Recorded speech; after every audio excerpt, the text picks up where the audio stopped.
আমাদের উপর জুলুম করা হয়েছে, এটাকে আমরা সহ্য করে নিলাম। আমাদের ভাইদেরকে হত্যা করা হয়েছে, সেটাও সহ্য করে নিলাম। আমরা আমার সন্তানের লাশ কাঁধে তুলে নিয়েছি, সেটাকেও আমি হাসি মুখে বরণ করে নিলাম।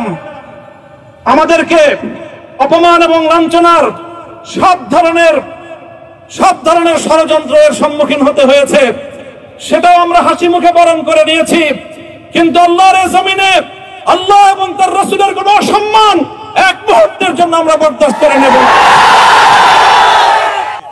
আমরা আমাদের সর্বোচ্চ ত্যাগ এবং কোরবানি স্বীকার করতে প্রস্তুত রয়েছি, জীবন দিতে প্রস্তুত রয়েছি।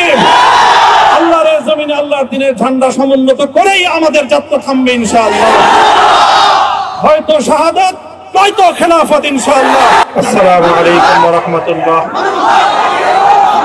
আলহামদুলিল্লাহ ওয়া কাফা ওয়া সালামুন আলা ইবাদিহিল্লাযীনা ইসতাফা।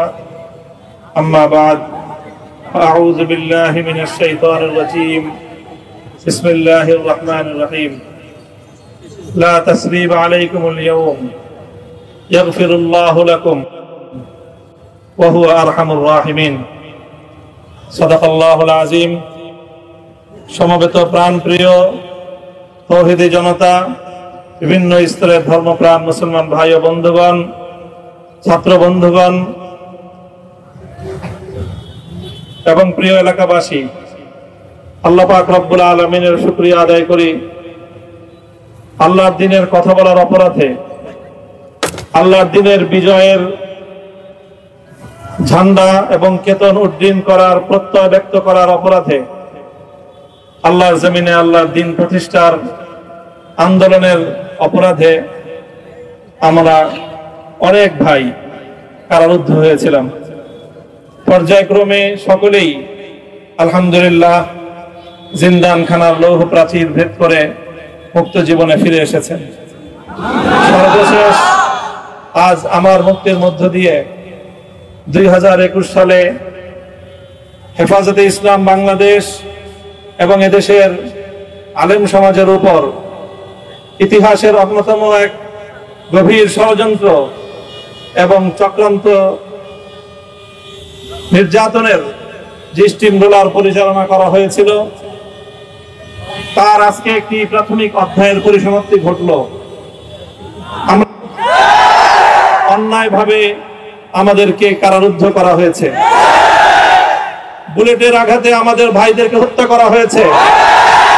আমরা যখন আমাদের সন্তানদের লাশ এবং তাদের সেই মরদেহকে সামনে রেখে আমরা যখন আমাদের ন্যূনতম প্রতিবাদটুকু উচ্চারণ করতে গিয়েছি, তখন আমাদেরকে কারারুদ্ধ করা হয়েছে, আমাদেরকে নানাভাবে নিষ্পেষণ করা হয়েছে, আমাদেরকে জনগণ থেকে বিচ্ছিন্ন করার সব ধরনের অপচেষ্টা চালানো হয়েছে। আমি আজ এই মুহূর্তে আমার এই মুক্তি উপলক্ষে আমি বলতে চাই, আমাদের উপর জুলুম করা হয়েছে, এটাকে আমরা সহ্য করে নিলাম। আমাদের ভাইদেরকে হত্যা করা হয়েছে, সেটাও সহ্য করে নিলাম। আমরা আমার সন্তানের লাশ কাঁধে তুলে নিয়েছি, সেটাকেও আমি হাসি মুখে বরণ করে নিলাম। আমাদেরকে অপমান এবং লাঞ্ছনার সব ধরনের ষড়যন্ত্রের সম্মুখীন হতে হয়েছে, সেটাও আমরা হাসি মুখে বরণ করে নিয়েছি। কিন্তু আল্লাহর জমিনে আল্লাহ এবং তার রাসূলের কোনো অসম্মান এক মুহূর্তের জন্য আমরা বরদাস্ত করে নেব। আমরা আমাদের সর্বোচ্চ ত্যাগ এবং কোরবানি স্বীকার করতে প্রস্তুত রয়েছি, জীবন দিতে প্রস্তুত রয়েছি। আল্লাহর জমিনে আল্লাহর দ্বীনের ঝান্ডা সমুন্নত করেই আমাদের যাত্রা থামবে ইনশাআল্লাহ। হয়তো শাহাদাত, নয়তো খেলাফত ইনশাআল্লাহ। আল্লাহর জমিনে খেলাফত প্রতিষ্ঠার যে আওয়াজ আজ পৃথিবীর দিকে দিকে উচ্চারিত হচ্ছে, সে আওয়াজ বাংলার জমিনে খেলাফতের এই আন্দোলনকে চূড়ান্ত গন্তব্যে পৌঁছাবে ইনশাআল্লাহ। বাংলাদেশের আলেম সমাজ, হেফাজতে ইসলাম বাংলাদেশ সহ বাংলাদেশ খেলাফত মজলিস সহ সকল ভ্রাতৃপ্রতিম সংগঠন, সকল ধর্মপ্রাণ, ইসলামপন্থী বিভিন্ন ছোটখাটো মতভেদ, মতবিরোধ, মত পার্থক্যের ঊর্ধ্বে উঠে যারা ইলাহি কালিমাতুল্লাহর এই এক বাণীতে বিশ্বাসী, আল্লাহর জমিনে আল্লাহর দ্বীন কায়েম করতে চাই, আমাদের তাআলাউ ইলা কালিমাতিন সাওয়াইন বাইনানা ওয়া বাইনাকুম, এই এক মন্ত্রে উজ্জীবিত হয়ে আল্লাহর দ্বীনের ঝান্ডা সমুন্নত করবার এই আন্দোলন এবং সংগ্রামে আমি নিজেকে উৎসর্গ করার ঘোষণা করছি। এবং আমার সকল ভাইদেরকে, আমি সকল উলামায়ে কেরামকে এবং ধর্মপ্রাণ মুসলমানদেরকে, ইসলামী নেতৃত্বকে ঐক্যবদ্ধভাবে এই সংগ্রামের ঝান্ডা সমুন্নত করবার, ধারণ করবার আহ্বান জানাচ্ছি।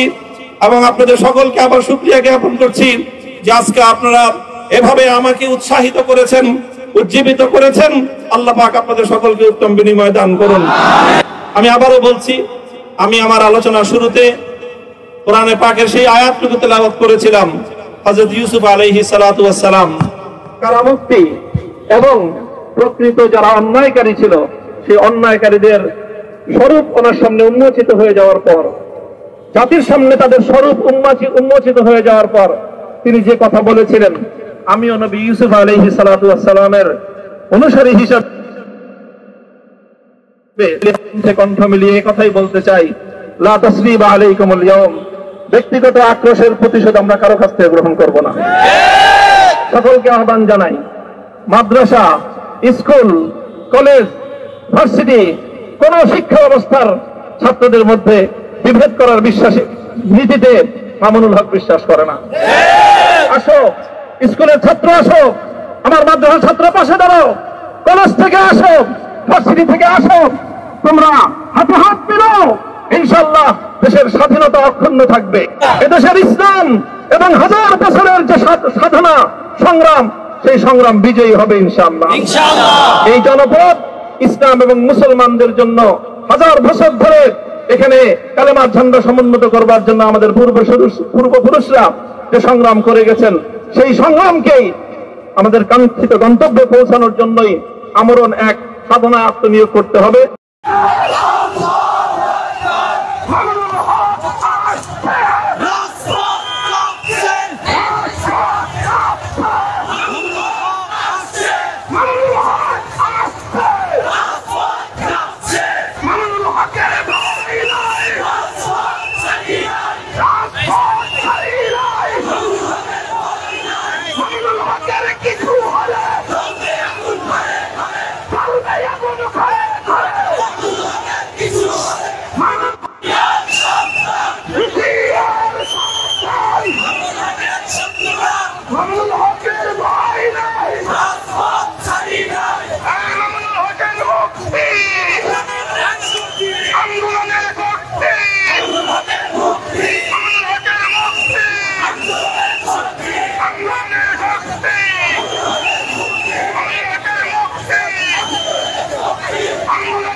সালাম বাংলাদেশ খেলাফত মজলিসের সংগ্রামী মহাসচিব থেকে 3 বছরের অধিক নির্যাতিত হয়ে আজকে তিনি মুক্তিপ্রাপ্ত হয়েছেন। সর্বপ্রথম আমরা আল্লাহর দরবারে শুকরিয়া জ্ঞাপন করে শুকর আদায় করে বলি আলহামদুলিল্লাহ। সংগ্রামী ভাইরা আমার, আমাদের নেতার মুক্তি হয়েছে। নতুন উদ্যমে আন্দোলন শুরু করতে হবে। জুলুম নির্যাতন করে ইসলামী আন্দোলনের অগ্রযাত্রাকে রুখে দেওয়ার যারা দিবা স্বপ্ন দেখে তারা ভুলের মধ্যে আছে। পরিষ্কার আহ্বান, আমাদের রাহবরের নেতৃত্বে যে আন্দোলন শুরু হয়েছে, এই আন্দোলনের মাধ্যমে জুমার নামাজ সংক্ষিপ্ত আপনাদেরকে অভিনন্দন জানাবেন।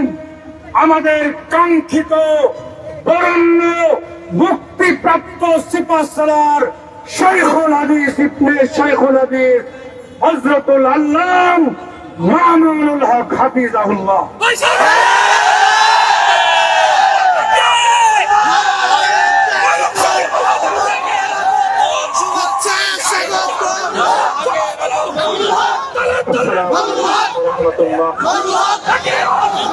الحمد لله وكفى وسلام على عباده الذين اصطفى أما بعد أعوذ بالله من الشيطان الرجيم بسم الله الرحمن الرحيم لا تثريب عليكم اليوم يغفر الله لكم وهو أرحم الراحمين صدق الله العظيم শুকরিয়া আদায় করি আল্লাহ দ্বীনের কথা বলার অপরাধে, আল্লাহ দ্বীনের বিজয়ের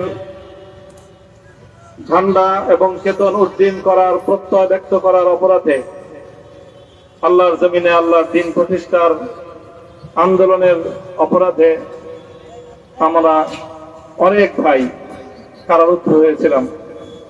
পর্যায়ক্রমে সকলেই